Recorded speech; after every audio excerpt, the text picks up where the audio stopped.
നമസ്തേ മമ പ്രിയ ഛാത്രാഹ, എല്ലാവർക്കും സുഖമാണെന്ന് കരുതുന്നു.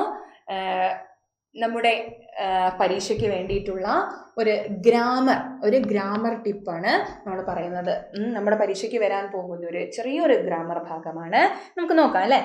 രോചത. എന്താ രോചത എന്ന് പറഞ്ഞാൽ ആഗ്രഹിക്കുക, ഇഷ്ടം എന്നുള്ള അർത്ഥമാണ് അല്ലേ. ഇഷ്ടം എന്നാണ് അല്ലേ. രോചത എന്ന വാക്കിന്റെ കൂടെ ഏത് വിഭക്തി വരുമെന്നാണ് നമ്മൾ പഠിച്ചിട്ടുള്ളത്? ചതുർത്ഥി വിഭക്തി അല്ലെ. രോചത എന്ന വാക്കിനോടൊപ്പം ചതുർത്ഥി വിഭക്തിയാണ് വരുന്നത്. അതെങ്ങനെയാണ് ചതുർത്ഥി വിഭക്തി കണ്ടാൽ മനസ്സിലാവുന്നത്? ബാലഹ എന്ന വാക്ക് ബാലായ അല്ലെ, ആയ എന്നൊക്കെ ചേർത്ത് കൊടുക്കും അല്ലെ. കൃഷ്ണഹ കൃഷ്ണായ, അരവിന്ദഹ അരവിന്ദായ എന്നാണ് അല്ലെ. സോമഹ സോമായ എന്നാണ് അല്ലെ. ഇതെന്താണ്? പുല്ലിംഗമാണ് അല്ലെ. ഇത് പുല്ലിംഗമാണ്. പുരുഷന്മാരാണ്. ബാലൻ, കൃഷ്ണൻ, അരവിന്ദൻ, സോമൻ, ഇതൊക്കെ ആരാണ്? പുല്ലിംഗങ്ങളാണ് അല്ലെ. പുല്ലിംഗ പുരുഷന്മാരാണ് അല്ലെ. ഇവിടെ അപ്പുറത്തെ ഭാഗത്ത് നോക്കൂ. അനഘ. അനഘ എന്നുള്ളതിന്റെ ചതുർത്ഥി എങ്ങനെയാ വരിക? അനഘായൈ, ദേവിക ദേവികായൈ, സീത സീതായൈ, ഉമ ഉമായൈ എന്നാണ് വരുന്നത് അല്ലെ. യൈ യൈ യൈ എന്ന് ചേർത്ത് കൊടുക്കുന്നു അല്ലെ. അപ്പം ഇത് സ്ത്രീലിംഗമാണ്. സ്ത്രീ എന്ന് എഴുതി വെച്ചു കേട്ടോ.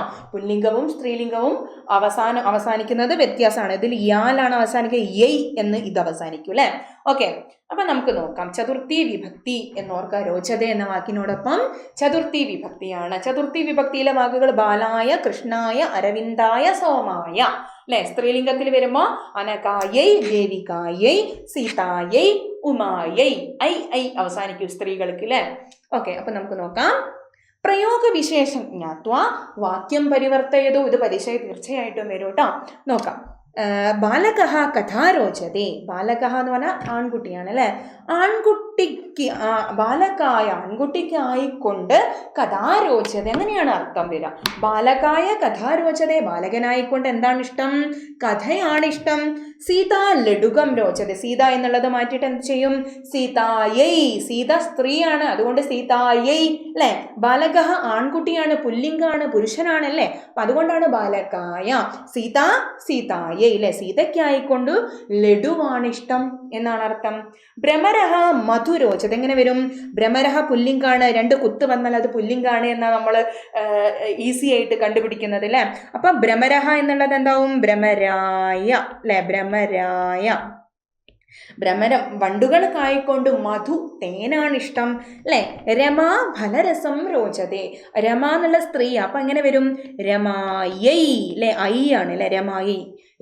രമയ്ക്കായിക്കൊണ്ട് ഫലരസം ജ്യൂസാണ് ഇഷ്ടം അല്ലെ. രാജീവഹ ക്രീഡാരോചതേ. രാജീവൻ എന്താണ് ഇഷ്ടം? രാജീവഹ പുല്ലിംഗാണ്, അപ്പൊ നമ്മൾ എങ്ങനെ എഴുതണം? രാജീവായ. രാജീവായ ക്രീഡാരോചത. രാജീവൻ എന്താ ഇഷ്ടം? ഗെയിമാണ്, ക്രീഡയാണ്, കളിയാണ് അല്ലെ. ഗെയിമാണ് ഇഷ്ടം എന്ന് പറയുന്നു അല്ലെ. ഓക്കെ. അനുജ ചോക്കലേഹ രോചതേ. അനുജ അനിയത്തിയാണ് അല്ലെ. അനുജ സ്ത്രീയാണ്, അപ്പം അനുജ എന്നുള്ളത് എന്താവും? അനുജായൈ. അനുജയ്ക്കായിക്കൊണ്ട്, അനുജായൈ എന്നാണ് കേട്ടോ. അനുജയ്ക്കായിക്കൊണ്ട് എന്നാണ്. അനുജായൈ. ഓക്കെ, അനുജയ്ക്കായിക്കൊണ്ട്. ചോക്കലേഹ എന്ന് പറഞ്ഞാൽ എന്താ? ചാകലേഹ എന്നൊക്കെ പറയും കേട്ടോ. ചോക്ലേറ്റ് ആണ് കേട്ടോ. അനിയത്തിക്ക് എന്താണ് ഇഷ്ടം? ചോക്ലേറ്റ് ആണ് ഇഷ്ടം. അനിയത്തിക്കായിക്കൊണ്ട് ചോക്ലേറ്റ് ഇഷ്ടം എന്നാണ് കേട്ടോ. അപ്പം നമ്മുടെ ഈ ഒരു പ്രയോഗം ചതുർത്ഥി വിഭക്തി എവിടെയാണ് പ്രയോഗിക്കുക? രോചത എന്ന വാക്കിനോടൊപ്പം തീർച്ചയായിട്ടും വരും. ചതുർത്ഥി വിഭക്തി വേറെ വാക്കുകൾക്കൊപ്പം ചേർക്കും കേട്ടോ. അപ്പൊ ചതുർത്ഥി വിഭക്തി കേട്ടോ. ബാലകായ നമശിവായ എന്നൊക്കെ നമ്മൾ പറയില്ലേ. ശിവനായിക്കൊണ്ട് നമസ്കാരം, അനിയത്തിക്കായിക്കൊണ്ട് ചോക്ലേറ്റ് ഇഷ്ടം എന്നൊക്കെ അല്ലേ നമ്മൾ പറയും അല്ലെ. അങ്ങനെയാണ് ഇവിടെ ചതുർത്ഥി വിഭക്തിയാണ് രോചതേ എന്ന വാക്കിനോടൊപ്പം വരുന്നത്. അപ്പം തീർച്ചയായിട്ടും ഇത് പരീക്ഷയ്ക്ക് വന്നാൽ നിങ്ങൾ എഴുതണം. ഫുൾ മാർക്ക് വാങ്ങിക്കണം. ഇത് 2 മാർക്കിനൊക്കെ ആയിരിക്കും ചിലപ്പോൾ വരുന്നത്. സെൻറ്റൻസിൽ ഒരു വാക്യം തരും, അതിൽ ഏതാണ് ചതുർത്ഥി വിഭക്തി എന്നൊക്കെ ചോദിക്കും. അപ്പം ബാലകായ എന്നുള്ളതൊക്കെ നിങ്ങൾ നോക്കിയിട്ട് എഴുതണം. ഓക്കെ, അപ്പം ഒരു വാക്യം മാറ്റി എഴുതാൻ പറയും. അത് നിങ്ങൾ രോചതയെ കണ്ടാൽ ഉറപ്പിച്ചുകൊള്ളുക, ഈ വാക്യം ചതുർത്ഥി വിഭക്തിയിൽ എഴുതാനുള്ളതാണ്. രോചതയെ കണ്ടാൽ ഉറപ്പിച്ചുകൊള്ളുക, അത് ചതുർത്ഥി വിഭക്തിയിൽ എഴുതാനുള്ളതാണ് എന്ന്.